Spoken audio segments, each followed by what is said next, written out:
Welcome back, viewers. You're watching WION World is One. This is World DNA, the show that gets you ahead of the rest. I'm Shivan Chandna. And I'm Jyotsna Kumar. And on the show today, Japanese Prime Minister Takachi's party secures a landslide victory in the snap polls. And Japan's PM says she's now ready to pursue policies that would make Japan strong and prosperous. We'll bring you all the latest on that on the show. Also bringing you updates from Iran. Iran has sentenced Nobel Peace Prize laureate Narges Mohammadi with further prison sentences of 7.5 years by an Iranian court. Now, the 53-year-old was made a Nobel laureate just recently in 2023 for activism against the oppression of women in Iran. Along with this, we'll also bring you updates on the diplomatic front. But first, let's take a look at the headlines. This is World DNA. Let's start.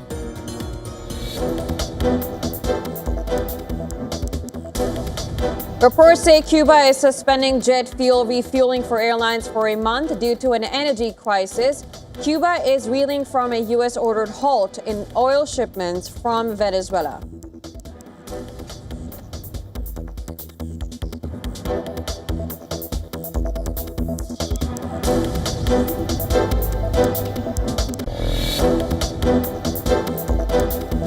Norway's ambassador to Jordan and Iraq has resigned over her ties to late U.S. sex offender Jeffrey Epstein. Jewel is known for playing a key role in Israeli-Palestinian negotiations which led to the Oslo Accords.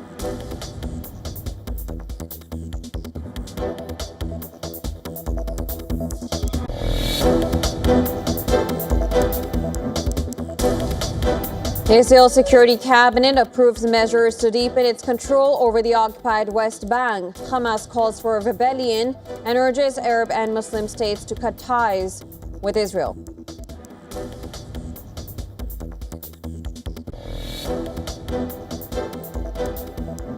Israel's President Isaac Herzog lays a wreath at the site of a mass shooting at Sydney's Bondi Beach. 15 people were killed while celebrating a Jewish festival.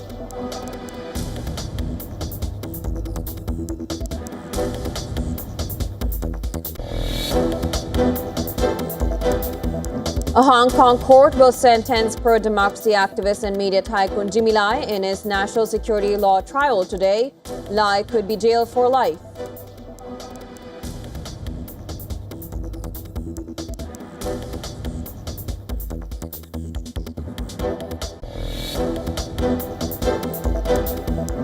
Japanese Prime Minister Takachi's coalition sweeps to a historic election win, delivering best ever result for her party. She had called a snap election soon after becoming the country's first female leader last year.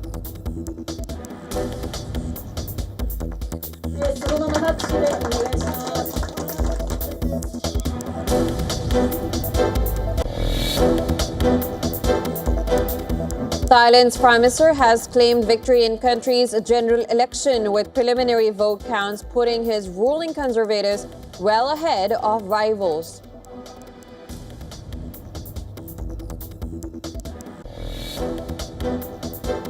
India and Canada agree to develop a shared framework for future cooperation on national security and law enforcement. The understanding was reached in a meeting between India's National Security Advisor Ajit Doval and his Canadian counterpart.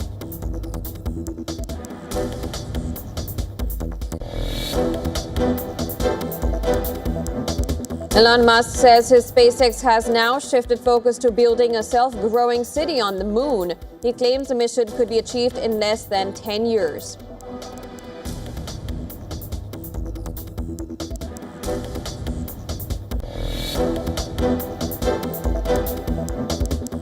During Modi's Malaysia visit, the two nations pledged closer cooperation in semiconductors, AI, health and renewable energy as India looks to expand manufacturing, research and strategic trade partnerships.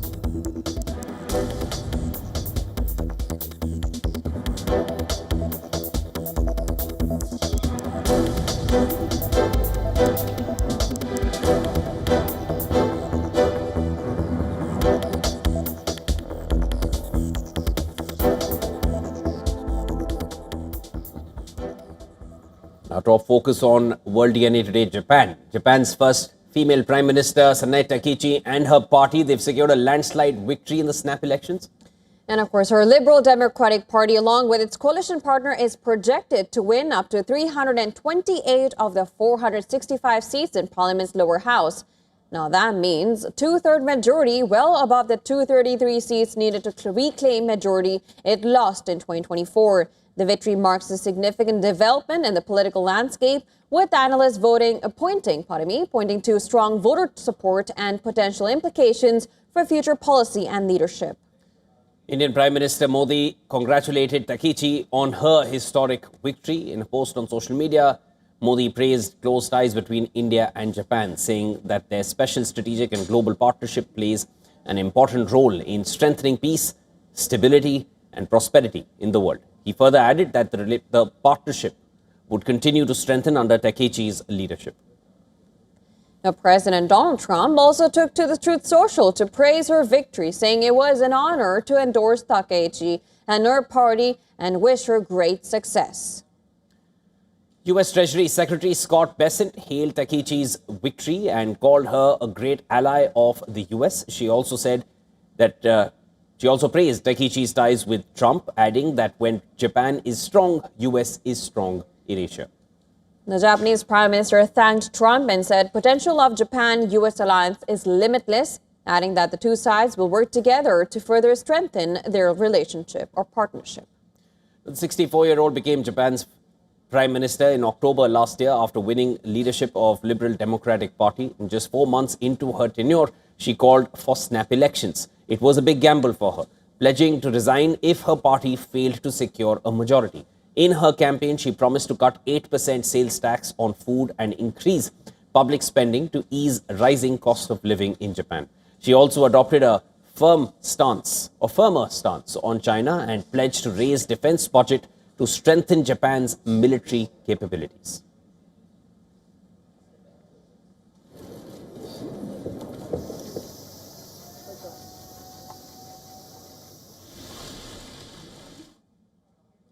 The Israel Security Cabinet has approved a series of measures to deepen Israeli control over the occupied West Bank. Well, it is divided between an Israeli-controlled section where settlements are located and sections equaling 40% of the territory where the Palestinian Authority has autonomy.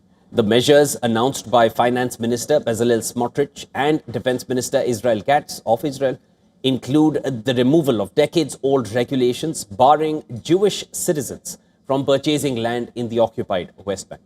According to a joint statement by the two ministers, the reforms also envisage transferring authority over building permits for settlement in parts of the Palestinian cities, including Hebron, from the Palestinian Authority's municipal bodies to Israel.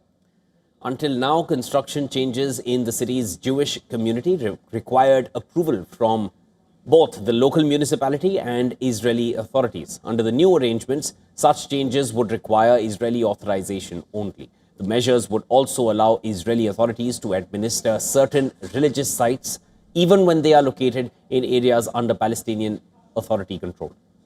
The Palestinian President Mahmoud Abbas, in a statement, called the decision dangerous and an open Israeli attempt to legalize settlement expansion and land confiscation. He called for the United States and UN Security Council to intervene immediately.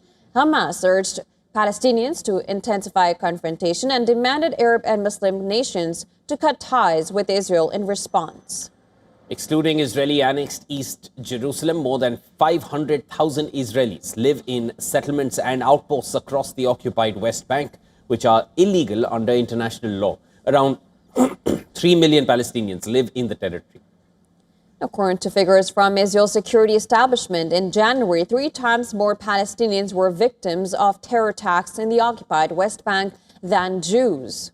On Sunday, Palestinians said the Israeli military notified several families living in the town of Araba, south of Jenin, that they must evacuate by next Tuesday in preparation for the reestablishment of an Israeli military camp that had been located there and evacuated in 2005.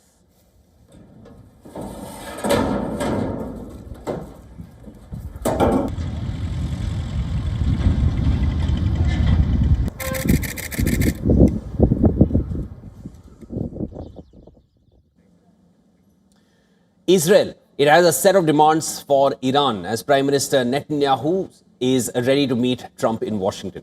And this is while both allies will discuss ways to negotiate with Iran. Tehran is determined to keep its missile buttons and nuclear program activated. What happens next? We give you all the details in the next report. Take a look. They had a chance to do something. با خون چند صده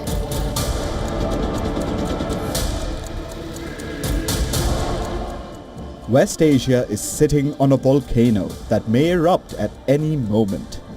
Iran, the US and Israel are the central players in this game of threat and deterrence. Iran and the United States are giving a chance to diplomacy, but their forces continue to remain at striking distance. Diplomacy, defense and military moves. The outcome of the Oman talks could flip the balance towards a confrontation or conciliation. Israel's Prime Minister Benjamin Netanyahu is meeting US President Donald Trump on the 11th of February. This meeting will prove crucial for Iran-US dynamics, as Tehran has threatened to strike not only Israel but also US military bases if it is attacked. Israel has its own concerns and demands regarding Iran. According to a report published in the Israeli media, Benjamin Netanyahu has laid down a list of demands for Tehran. This includes the complete cancellation of Iran's nuclear program, zero uranium enrichment or Tehran's inability to do so, the removal of enriched material from Iran, and more importantly, reducing the range of Iranian missiles to 300 kilometers. Israel also wants Iran to dismantle its axis of resistance, comprising of Hamas, Hezbollah and the Houthis, and also armed factions in Iraq. The first round of talks in Oman have concluded. How much ground has been cleared remains unclear. But the US president has warned of steep consequences if the talks fail. We're going to meet again early next week. And they want to make a deal, Iran, as they should want to make a deal. They know the consequences. If they don't make a deal, the consequences are very steep. The Iranian side has also drawn a red line. Talks with the United States will only focus on nuclear capabilities. Iran's ballistic missile program remains a red line not to be crossed. Iran's Foreign Minister Abbas Araghchi has a clear message for Washington. Iranians are people of diplomacy, but also a people of war. Their military deployment in the region does not scare us. We are people of diplomacy, but we are also people of war. We are not looking for war, but we are ready to fight if we are challenged. We are diplomatic because we have logic on our side, because we choose words. We are logical. The US side is pushing for Iran to significantly reduce its military capabilities. Iran's military might is a direct threat to Israel, which is Washington's closest ally in the region. The closest points between Iran and Israel are about 1,000 kilometers apart, bringing Israel within striking range for at least 8 Iranian missiles. Bringing this range down to 300 kilometers guarantees protection to Israel from any Iranian attack. It's a proposition that remains unacceptable to Tehran. Both sides are exerting maximum pressure. The USS Abraham Lincoln is sailing in Arabian Sea waters, which is proving a costly affair for the United States. It costs approximately $6 million every single day just to keep a supercarrier active. So, Trump needs to decide soon on his next course of action. While Iranian missiles remain locked in on American bases in West Asia. If the diplomatic option is exhausted, the region could explode. Bureau Report, WION. World is One. All right, well, Iran has sentenced Nobel Peace Prize laureate Narges Mohammadi to an extended 7.5-year prison term. But Mohammadi has been held guilty by the Iranian court of conspiring to commit crimes and propaganda activities against the state. The move is likely to draw sharp international criticism. Now, the sentence includes a 1.5-year sentence for what authorities call propaganda activities, and she also faces 2 years of external exile to the city of Qasr in Iran's South Khorasan province. Under Iranian law, all prison sentences will run concurrently. the verdict is not final and can still be appealed. Her lawyers are demanding bail, citing poor health. The sentencing marks the latest chapter in a decades-long crackdown on one of the country's most prominent human rights voices. 53-year-old Mohammadi has spent much of the past decade in prison for her campaigning against Iran's use of the death penalty and the mandatory dress code for women. While even from behind bars, the Nobel laureate has remained defiant, staging protests inside prison and going on hunger strikes. Mohammadi was awarded the Nobel Peace Prize in 2023 for her campaign against capital punishment in Iran. She received the honor in absentia as she was in prison at the time. Human rights groups say Iran carries out more executions each year than any country except China, where reliable figures are not yet available.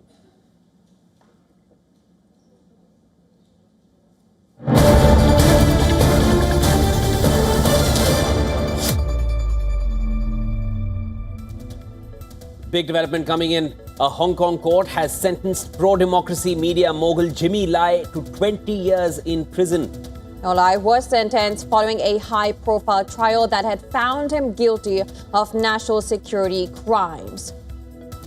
He was found guilty in December on 2 counts of foreign collusion under a national security law that has been imposed on Hong Kong by China. Lai, the founder of the now closed Apple Daily newspaper, has already spent more than 5 years behind bars as the trial has progressed. Lai was prosecuted under a national security law that was imposed by Beijing in 2020. That is after a year after huge pro-democracy protests in Hong Kong. In August, hundreds of police officers raided Apple's daily newsroom and arrested Lai, and he has been kept behind bars since December 2020. Well, the Apple Daily newspaper was forced to close in June 2021 after police raided it again and arrested its senior management. In December last year, court found Jimmy Lai guilty of foreign collusion as well as seditious publication. Rights groups and Western nations have been demanding his release, the Committee to Protect Journalists had said in a statement before Monday's sentencing that Lai's trial has been nothing but a charade from the start and shows total contempt for Hong Kong laws that are supposed to protect press freedom. Well, Reporters Without Borders said Lai's sentencing will resonate far beyond sending a decisive signal about the future of press freedom in the territory. Beijing has dismissed critics as smearing Hong Kong's judicial system, while Hong Kong authorities say Lai's case has nothing to do with freedom of speech.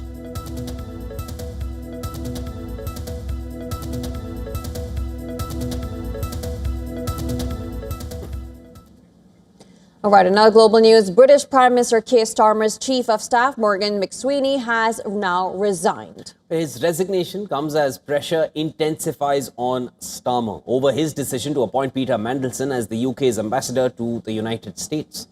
Now, Starmer is facing what is widely seen as the gravest crisis of his 18 months in power. And this is over his decision to send Mandelson to Washington in 2024. The Epstein files have revealed the extent of Mandelson's relationship with the late sex offender Jeffrey Epstein.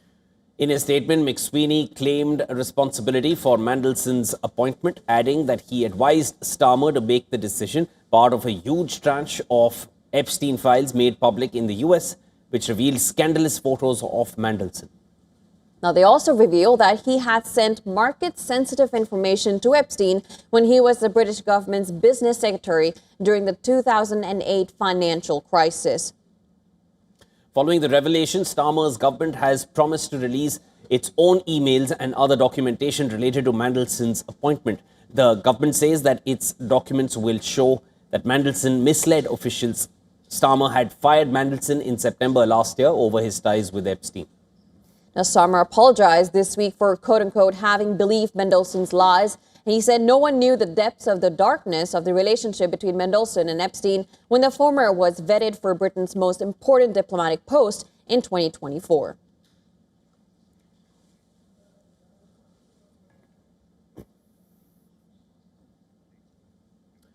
This next story is from Kenya. A prolonged, devastating drought has been wreaking havoc across the East African nation.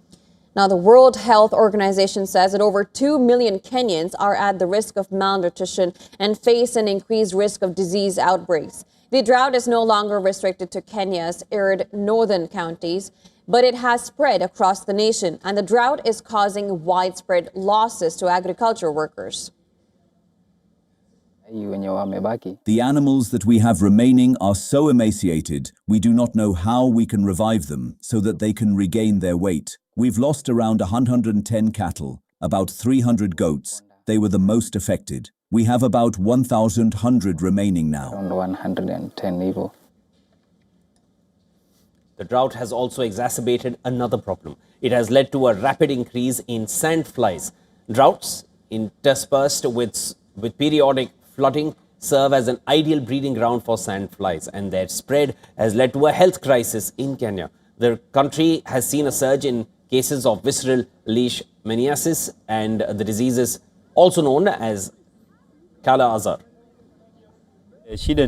One of the biggest problems we had in terms of diseases was Kala Azar. That really scared us last year because we had no clue what disease this was because we were mostly used to malaria. So when you got tested, you would be diagnosed with dengue fever. But after a while, we lost a number of our colleagues and more tests were done. And we were told it's an insect spreading a disease called Kala Azar. It infected a number of our colleagues who needed to be treated as soon as possible. Now,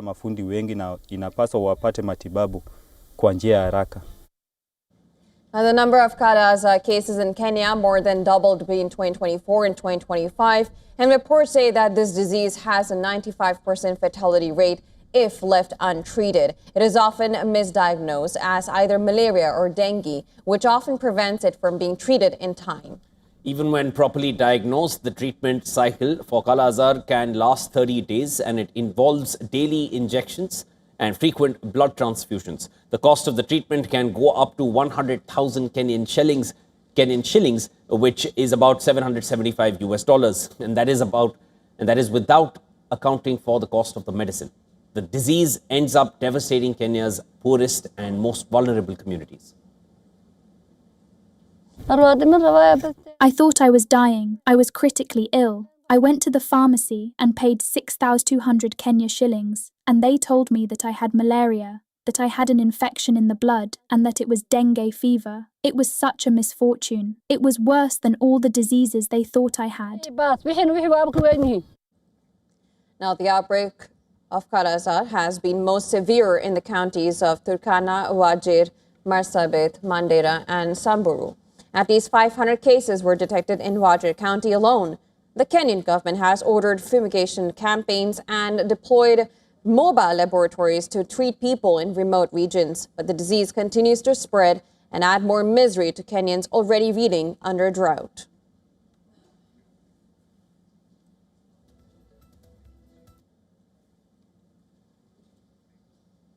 A 15-foot gold-leafed statue of US President Donald Trump, dubbed Don Colossus, is now at the center of a money and copyright dispute. Now, this has left the statue stranded in a sculpture studio in the state of Ohio. The bronze monument, worth $360,000, shows Trump raising his clenched fist moments after surviving the assassination attempt at a 2024 campaign rally. Commissioned by crypto investors backing a pro-Trump meme coin, the statue now lies on its back as an unfinished gold structure. Sculptor Alan Cottrell accuses the project's backers of using images of the statue to promote their cryptocurrency without permission. He calls it an ongoing violation of his copyright. What I didn't know was that all along the crypto bros had planned on launching a token, a meme token, whatever you call it, using the images of this statue as the selling point for their token. Well, they didn't have the rights to use the image of my original piece of art for monetary gain. The 73-year-old artist says he is still owed about $92,000 and refuses to release or install the work. He said, and I'm quoting, "I would be a fool to install it without payment." And I've said this statue will not be shipped out of my foundry, and I'm not going to install it until you're all paid up. Well, the meme coin launched on a wave of Trump enthusiasm has since collapsed, losing more than 95% of its value. The standoff has now exposed the high risks associated with mixing high-value art with volatile digital finance. Once pitched as a gleaming symbol of loyalty and political bravado, the Don Colossus now sits in limbo.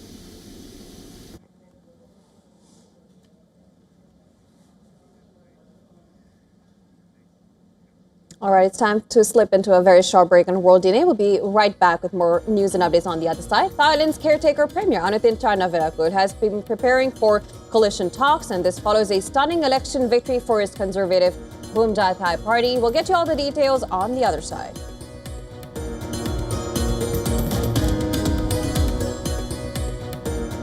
In a bid to reverse Pakistan's boycott of their T20 World Cup game against India, the International Cricket Council held talks with the PCB chairman Mohsin Naqvi and Bangladesh Cricket Board President Aminul Islam. We'll bring you a report on this as well, along with a lot else. Please come back. This is World DNA.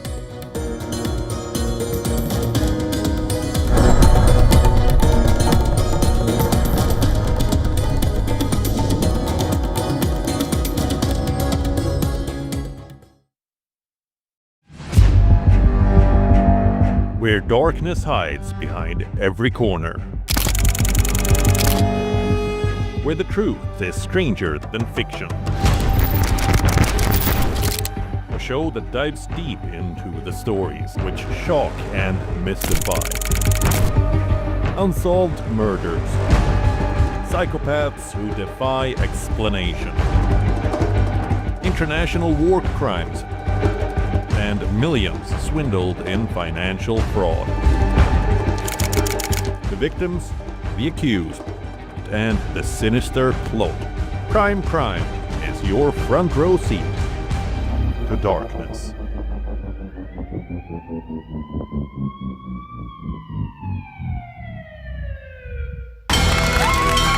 From the bustling trading floors of Wall Street to the vibrant exchanges of Asian stock markets, WION breaks it down for you to make sense of what's happening, as we reveal the key factors behind events, strategic battles, and the game-changing business decisions that shape the world. We bring you all of this and more on World Business Watch.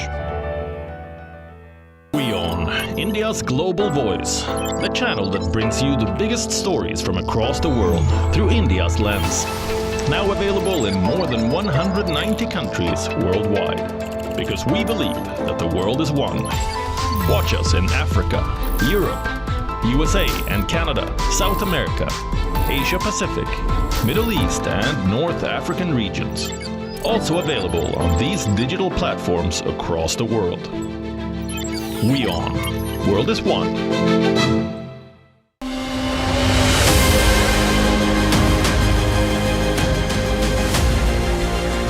And welcome to a brand new edition of South India, a daily dynamic show that will capture the pulse of southern states.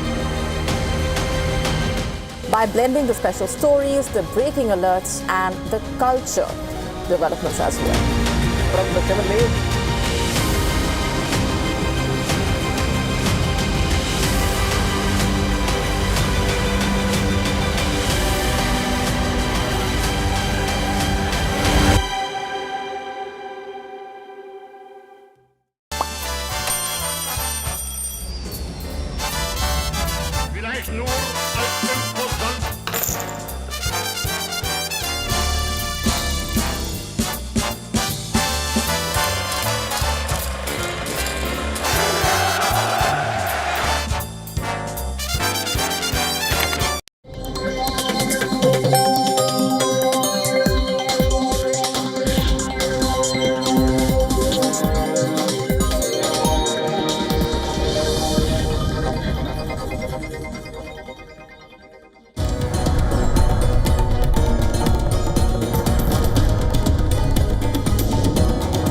Welcome back. You're watching World DNA with Jyotsna. I'm Shivan. Lots more to discuss on this side of the show as well. Let's start with the headlines first.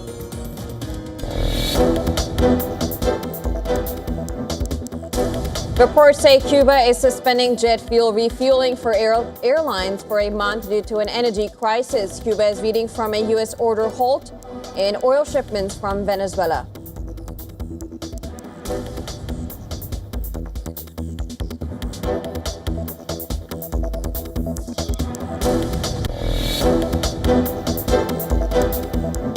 Norway's ambassador to Jordan and Iraq has resigned over her ties to late U.S. sex offender Jeffrey Epstein. Jewel is known for playing a key role in Israeli-Palestinian negotiations, which led to the Oslo Accords.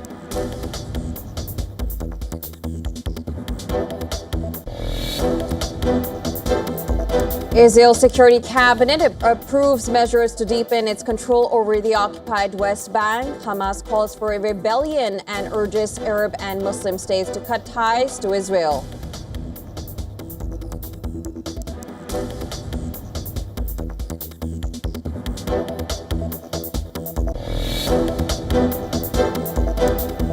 And Israel's President Isaac Herzog lays a wreath at the site of a mass shooting at Sydney's Bondi Beach. 15 people were killed while celebrating Hanukkah.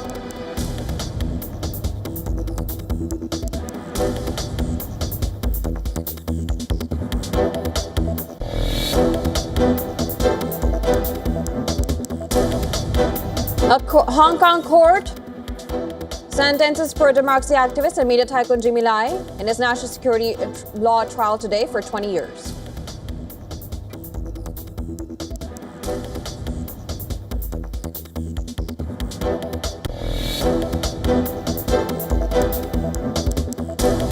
Japanese Prime Minister Takachi's coalition sweeps to a historic election win, delivering best ever result for her party.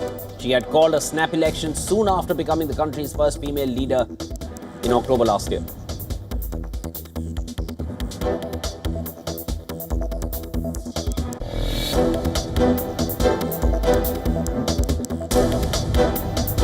Thailand's Prime Minister has claimed victory in country's general election with preliminary vote counts putting his ruling Conservatives well ahead of rivals.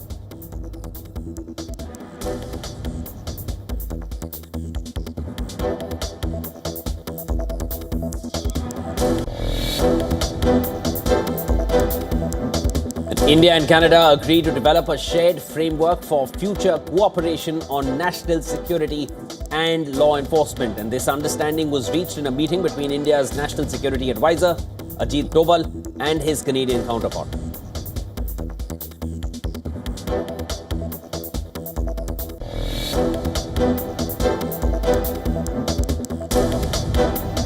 Elon Musk says his SpaceX has now shifted focus to building a self-growing city on the moon. He claims the mission could be achieved in less than 10 years.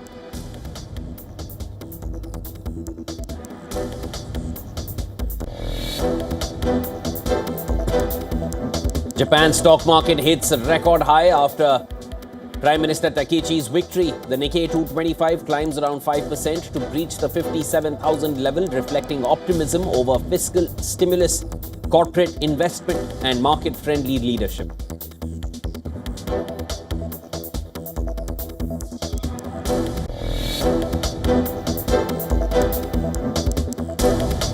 U.S. President Donald Trump sends a message of support to the American cricket team competing in the ongoing T20 World Cup in India, says the USA have a strong team and that the nation is rooting for them.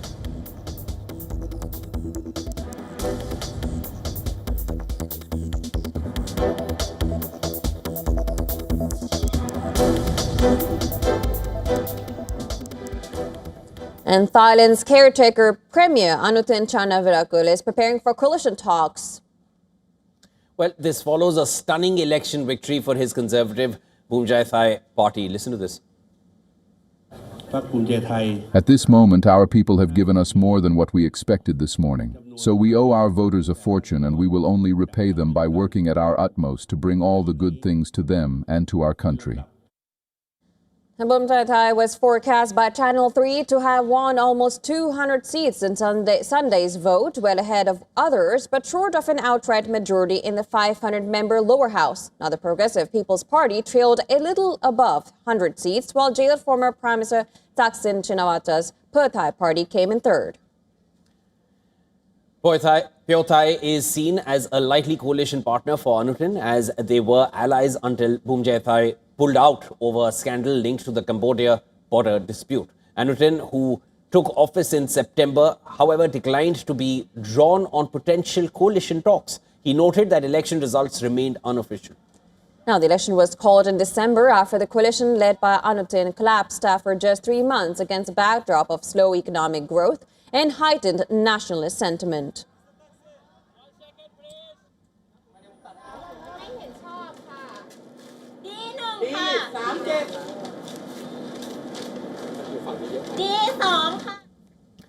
Three sisters died in Ghaziabad after an apparent triple suicide, but investigators are now tracing a pattern that stretches back years.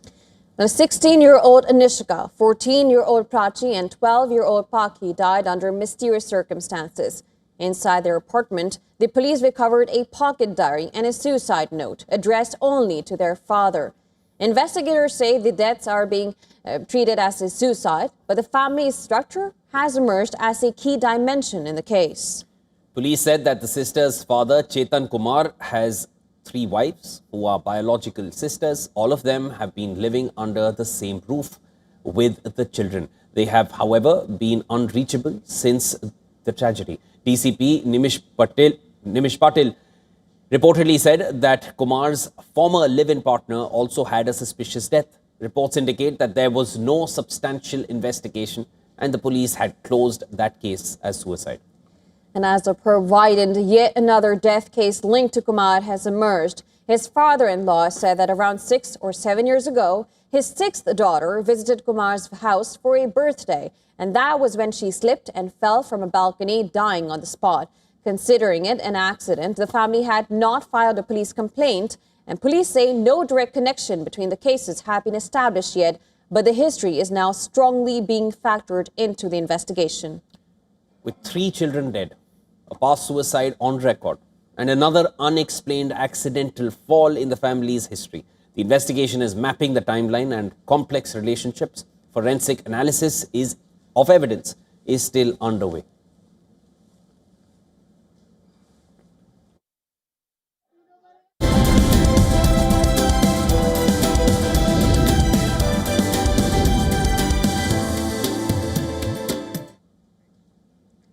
Global air travel demand is breaking records, but behind the scenes, the aviation industry is facing a growing crisis. Years after the pandemic, supply chain disruptions are still grounding growth, forcing airlines to fly older planes longer and absorb billions in extra costs. More in this next report. Take a look.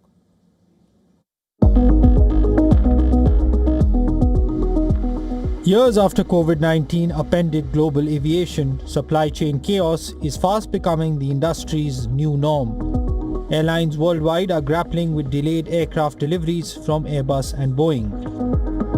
As engine makers and suppliers struggle to balance new plane production with maintenance for existing fleets, as a result, airlines are keeping older, less fuel-efficient aircraft flying up to 2 years longer than average, pushing up fuel burn, maintenance, engine leasing, and spare parts costs. According to the International Air Transport Association, global passenger traffic in 2025 hit a record high, 9.3% above pre-pandemic levels in 2019, and demand is forecast to grow another 4.9% this year. That surge in demand has come at a steep price. IATA estimates airlines faced $11 billion in additional costs in 2025 alone due to extended aircraft use and supply bottlenecks. Industry leader says the pressure is mounting. Analysts say that prolonged delays have become unacceptable, even as companies place early orders and stockpile parts. Low-cost carriers say they are now securing extra spare engines at their own expense to avoid disruptions. Engine makers insist they are ramping up. Geopolitics is also tightening supply. Russia's war in Ukraine has disrupted access to titanium, which once accounted for about half of global supply. Lead times for titanium and nickel tubing now run 50 to 60 weeks, compared with just 20 weeks before the pandemic. For airlines and passengers alike, the message is clear. Record travel demand is back, but the supply chains that keep planes flying are still struggling to catch up. Business Bureau, WION, World is One.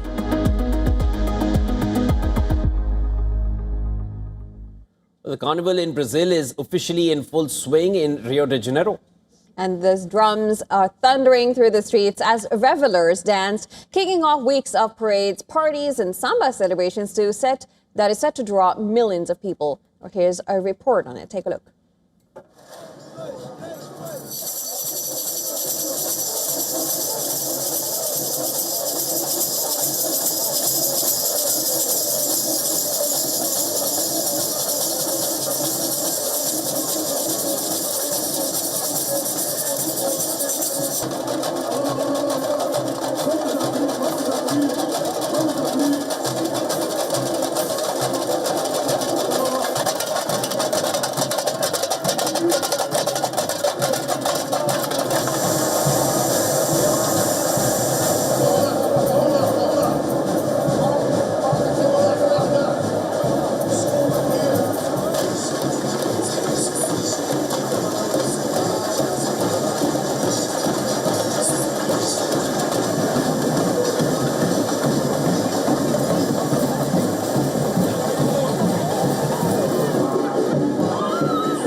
Carnival is this: party, union. It's a time of healing after all the fights these people have had. It's the moment of healing. It's joy.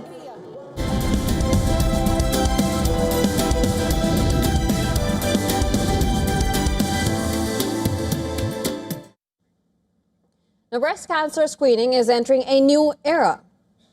For decades, radiologists have relied on skill and experience to spot the earliest signs in thousands of mammograms. Now, as screening programs expand and data volumes surge, artificial intelligence is being added as a support layer. The software flags areas that need closer human attention, while doctors remain responsible for every final diagnosis. With AI handling the first screen, specialists can focus on the most complex cases. More in this next report. Take a look.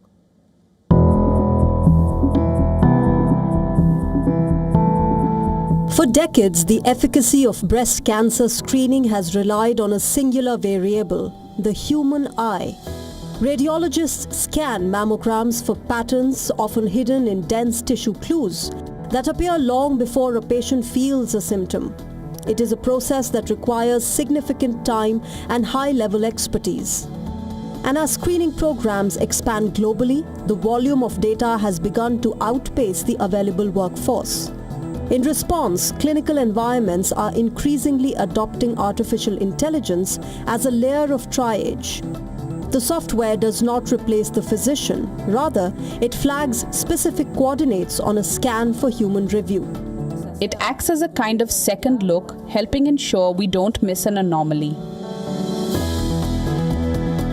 At the Gustave Roussy Institute in France and within Sweden's national screening infrastructure, this partnership is now routine. A recent analysis of more than 100,000 mammograms compared the traditional double reading method, where two doctors review every image, against a system supported by AI.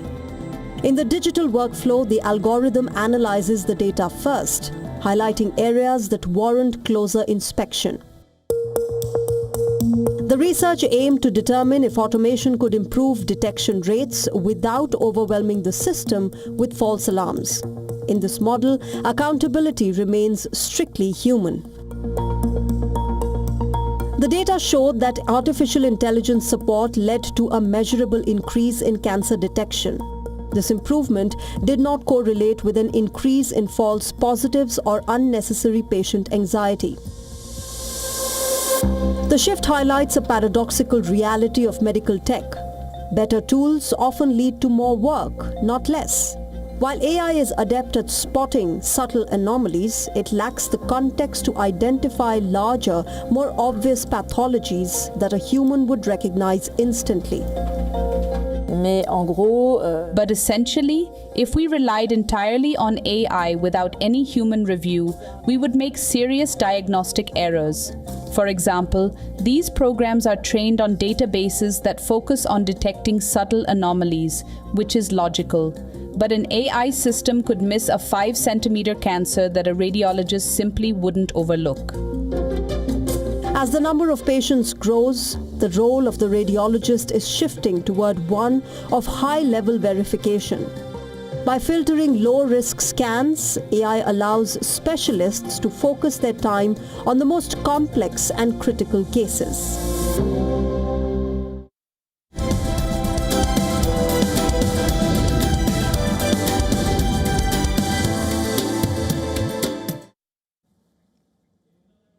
And in cricket, the Pakistan Cricket Board Chairman Mohsin Naqvi held talks with Bangladesh Cricket Board President Aminul Islam and ICC in Lahore.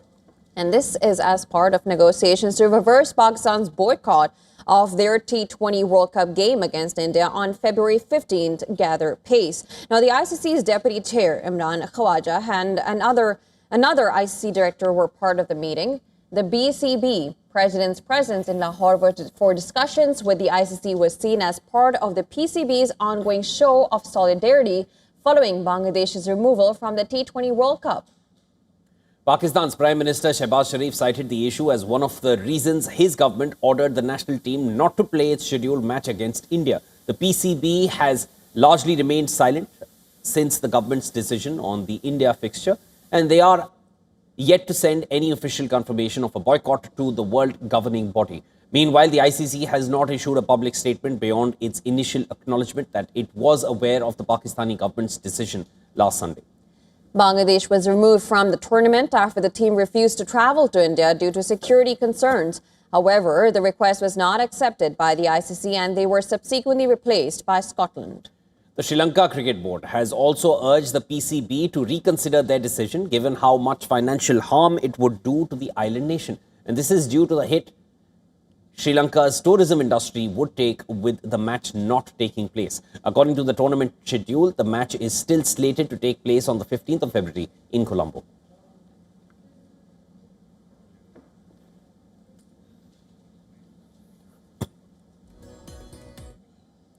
Now, U.S. skier Lindsey Vonn's Winter Olympic dream has ended in screams of pain. But she's been airlifted to safety by a rescue helicopter for the second time in 9 days, following her defiant bid to win the Winter Olympic downhill. The 41-year-old American star had been trying to claim the 4th Olympic medal of her career. Despite a rebuilt right knee and a badly injured left knee, the 2010 Olympic downhill champion hit the snow face first, soon after pushing off from the start gate. She then rolled down the slope with her skis still attached, which is likely to have caused further serious damage to her knee. Vonn remained prone on the show, her screams audible on camera in the immediate moments after the crash. Medical staff worked on her as the event was halted. Breezy Johnson, Vonn's teammate, became only the second American woman to win the Olympic downhill after Vonn did it 16 years ago. 30-year-old Johnson held off Emma Eicher of Germany and Italy's Sofia Goggia on a bittersweet day for the team. Johnson, who was already in the traditional leader's chair after her aggressive run down the slope, held her face in shock after Vonn's crash, which completely changed the complexion of the race. Vonn had family in the stands, including her father, who stared down at the ground while his daughter was being treated after just 13 seconds on the course, where she holds a record 12 World Cup titles. Vonn came to the Olympics as the leader in the World Cup downhill standings and was a gold medal favorite before her crash in Switzerland 9 days ago when she suffered her latest knee injury.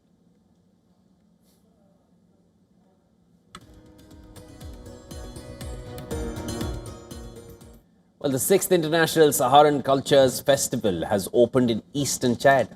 It is bringing together dances, songs, and their traditional clothing of dozens of Saharan communities. Now, this year's edition features participants from Mauritania, Burkina Faso, and a number of other Saharan nations. Here's a report.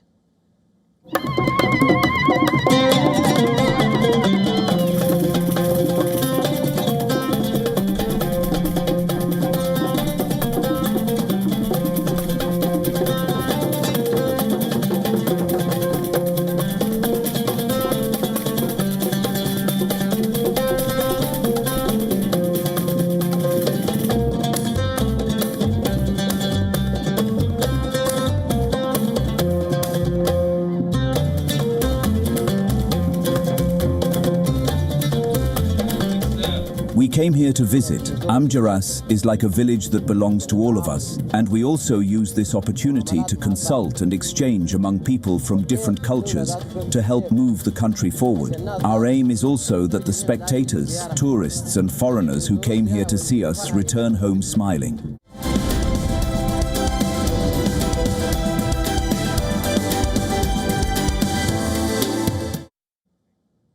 Well, dozens of BTS fans marched in Mexico City to denounce how concert tickets sold out almost instantly and reappeared on resale platforms. And this is despite fan memberships which are meant to give priority access. Now, the fan base called for clarity and transparency, saying tickets for upcoming BTS concerts disappeared within minutes, despite high demand and programs designed to give paying members earlier access. Protesters directed their demands at Ticketmaster, which is the ticket sales company. Que no pedimos otro concierto, ¿no? Pedimos que sean justos con los conciertos que den y nos den esa prioridad. Se supone que se paga una membresía, entonces esa era nuestra prioridad de nosotras y no valió el pago de esa membresía. The group is scheduled to perform in Mexico City on May 7th, 9th, and 10th. The venue where it is set to perform has a capacity of about 65,000 people, with tickets for all three shows selling out within minutes. Organizers announced in pre-sale in January for registered Army membership holders through the Weavers fan platform, followed by a general sale open to the public. While some protesters alleged that resellers gained access during the pre-sale, while others said the general sale also sold out quickly and included charges they considered unclear. Fans also criticized price gaps between official sales and resale platforms, saying the cheapest tickets were originally sold for about $102, while the most expensive reached around $1,030. This week, Mexico's Federal Consumer Protection Agency said that it imposed a fine of more than $289,000 on Ticketmaster for alleged violations of the law in the sale of BTS concert tickets. It also added that the company has until February 12th to respond. BTS is currently on a global tour marking the group's return following mandatory military service in South Korea. The band is set to release a new album titled Arirang on the 20th of March.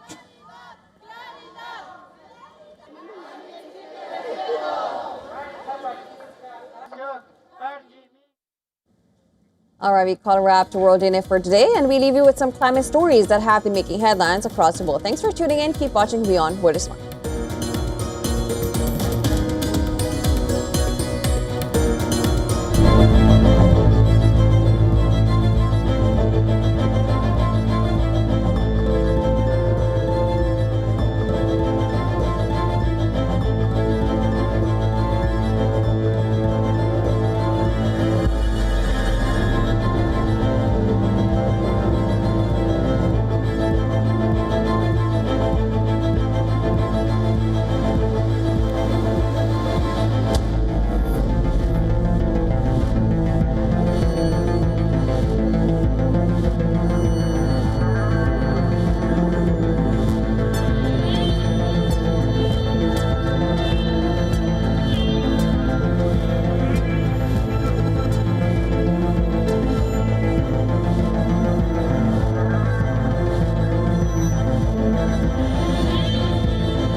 And welcome to a brand new edition of South India, a daily dynamic show that will capture the pulse of southern states.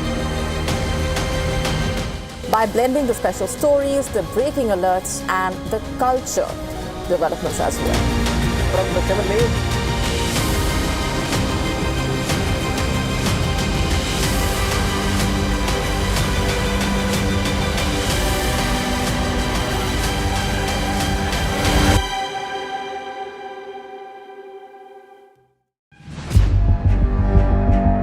Where darkness hides behind every corner.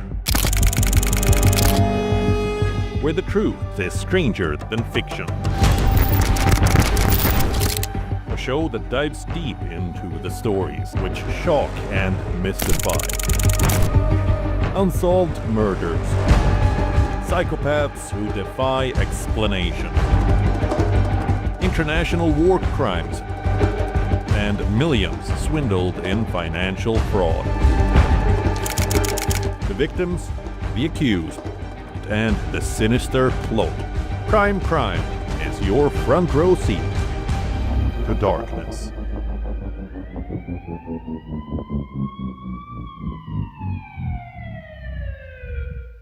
Rashtriya Swayamsevak Sangh. To some, it's an extreme ideology. To others, it's the very soul of India. To some, it's rebellion. To others, it's a principle of nation building. Coming soon to challenge perceptions in RSS Centenary Year, Kesariya at 100. WION, India's global voice. The channel that brings you the biggest stories from across the world through India's lens. Now available in more than 190 countries worldwide. Because we believe that the world is one. Watch us in Africa, Europe, USA and Canada, South America, Asia Pacific, Middle East and North African regions. Also available on these digital platforms across the world. WION, World is One. From the bustling trading floors of Wall Street to the vibrant exchanges of Asian stock markets, WION breaks it down for you to make sense of what's happening, as we reveal the key factors